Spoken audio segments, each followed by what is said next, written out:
Ladies and gentlemen, welcome back to the Breakfast Show, the show worth waking up for. And we are now on to Know Your Rights. And what are we talking about today, Hanson? We are talking about, social media laws and, how it affects us as a people who are all embracing, technology. Of course, Malaysians, we are one of the highest usages of Facebook. Yes, there you go. We are the 19th highest. Most friends. Twitter. We have the most friends. Most friends on Facebook, but on Twitter we are number 19 in the rankings. How about that? So we love we are embracing our social media platforms online. But the thing is that there are boundaries. Exactly. And of course there are laws set in place. But of course we obviously don't have a very clear idea of where these boundaries are. And just social etiquette online as well. That's a very important aspect. So to speak more about that angle, we have two guests here today. They're both lawyers, advocates and solicitor, and they're going to be telling us or enlightening us. Absolutely right. Thank you very much to our two knights in shining armor when it comes to law. We got Mr. Fong Cheng Leong and Dipendra Harshad right here with us. Good morning, gentlemen. Morning. All right. Morning. Well, all in black. So serious, but it's nice to see smiling lawyers. I haven't had my coffee yet. Exactly. But it's all right. I mean, thank you for being so happy in the morning. And let's talk about the effect social media. Do we actually have laws in place? Yes, we do actually. Whatever that has been in place previously, before we have all these terms, social media and internet, the law is applicable. For example, your sedition, copyright infringement, defamation. But we have one extra law which is called the Communication and Multimedia Act. Especially Section 233 basically says that if you say anything scandalous or offensive, libelous, you can actually be charged under that. And a lot of people have been charged under that actually. And what that offence? What does the offender receive? There is a fine and imprisonment. Wow. Fine and imprisonment. Okay. So you have to be very careful when you say things on the internet, and it's even wider than things you say orally to other people. Exactly, because it's one of those mediums where things spread like wildfire as well. And so when it comes to people out there, in your opinion, Dipendra, do people know that fine line between expressing their opinion and defaming someone? I think a lot of people do know the boundaries, but often, when emotions come into play, or when they react to certain things, or when anger sets in, then that line starts to be blurry, and they say things they later regret. But I think in most cases, the reader or someone reads the particular blog of Facebook posting and all that, if they understand where the author is coming from, author, and I use it in a very general sense, that would be fine. But if it can be seen or shown that the person putting up the comment had malicious intent or intentionally wanted to defame or cause harm or hurt, then of course different considerations apply. Then there are options open to the person at the receiving end to either bring an action for defamation or in the case of the government, the Sedition Act. Now, in your experience so far, I mean, with the introduction of social media, networking, have you experienced yourselves like any clients being sued for defamation? Do share with us, maybe, no names of course required, but do share some of the or the cases or the more interesting ones that you think that the public should know about. A lot of cases I actually have done is actually where a lot of harassment. That's most common. Harassment is most common. Especially if you post your picture on Facebook, people will start taking all those pictures and start create a hate website of you, which happens actually a lot of time. And people do say a lot of bad, nasty things about you, and most of them remain anonymous. Most of the time you think, I think it's this guy, but you can't actually you just don't know. You just don't have the proof to say that it is this guy. Okay. So harassment is the most common form of misdemeanors on the World Wide Web. How about identity theft as well? Because that's really close as well. I mean, filching some stuff from another website, setting up a hate website is one thing. But to actually steal that person's identity and be that person and assume that person's identity. I'm not sure if there are statistics as to show what's the percentage of identity theft in Malaysia, but I think it's a common occurrence in more developed countries like the States and in the UK. I think it's best to be very careful as to how you set your account. And sometimes innocent things like a friend puts up a picture, a friend puts up a picture of you at a particular event and tag you in it. And then everyone gets to see where you have been. And I've had friends who have become innocent victims actually.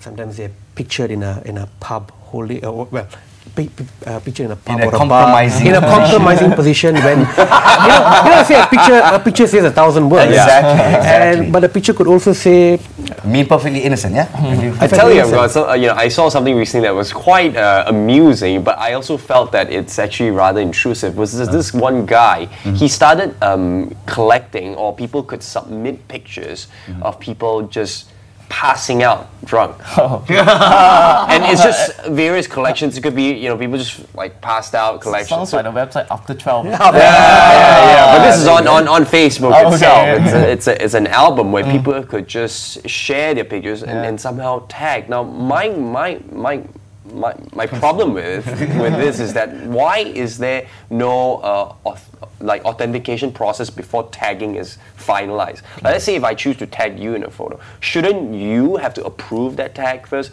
before it actually posted up? Because you lose control. Because now it's like I tag you. A notification goes to you, but by the time you see it, it's already done. It's already there. You can untag yourself, but the damage already has been done. So, is there any laws or guidelines to a certain process? Unfortunately, no. This is all run by Facebook. Right. Facebook, we can't really tell them, I want this. Right. Exactly. I think Facebook operates like any other commercial enterprise, although they say they're not very commercial. You're bound by our terms and conditions. If you're not happy, you log off. You go to Friendster. What's that? What? Which is actually why I think there are a lot of people now who prefer to use Twitter rather than Facebook, because Facebook tends to be a little bit more incriminating. Intrusive as and well. Twitter is something that everything's within your control. Simply sharing your thoughts. So it is all about control, isn't it? How much control you have and how much is it? Now there's a recent sort of a situation with Facebook. Now they're revamping, and of course every time they revamp, they reset all the settings, especially when you talk about the privacy settings. And now the default privacy settings is Facebook will also share your personal information, addresses, phone your home address, whatever you've put in your personal profile will be shared. And when it comes to the law, how does this apply? Again, Facebook runs like an enterprise, as Dipendra has mentioned. They do whatever they want to. The privacy settings there is actually not very good. I think the best position is people opt in to provide information. I think there is a law in the US. If your user is less than 15 years old, then you need to make sure there is adequate privacy settings. Privacy settings there, because you can't be sharing, minors' information on the internet. What if a predator is looking? Because it happens a lot of time actually in a couple of MySpace cases where girls were actually lured out from their homes and they were, raped and murdered even as well. So maybe young people, they don't see the problem of sharing too much information. So, but I think there's not much people like Facebook can do if they do fake their age. If they're 15, they say they're 18, then that's a bit hard to judge. Okay, but despite Facebook having these privacy settings, privacy problems, if ever there is an issue or a case involving them, can that evidence be used in court? Yes. In the States they do, but here in Malaysia, yes, as well. Yes, it has been done. Not for Facebook, but for blogs, yes. There's an actual reported case where someone actually said something about the company. Said what I want to quit, and then in the company, but she said I was forced to resign. So the court used the information on blog. I've actually done one case where the employee actually said bad things about all her colleagues and her bosses. Every day. And on that basis, they fired her. The company was actually very kind. The company was very kind. They demoted her. But we recommended to fire her because it was quite bad. But her defense was that this is all private. But blogging is never a priority. Yeah, It's it's not a for priority. public to see. That's something we want to highlight. Yeah. That blogging is not a private thing. It's not something that only a small circle of friends, unless you set the settings, of course. Yeah. Other than that, Yeah. everybody can read it. Yeah. And you know what? Okay, speaking of this, and we only have a very, very short time left. But for people out there who, of course, have Facebook accounts or Twitter accounts, what's the best way to protect themselves? Maybe you can share a little bit. I think it goes back to your settings, of course. I know many friends who choose who can view their photos. Okay. They go through a strict vetting process. Sometimes even in my case, if someone wants to be a friend of mine, I would see if they've got mutual friends. I then ask the mutual friends, do you know this person, who this person is, before I admit them as a friend.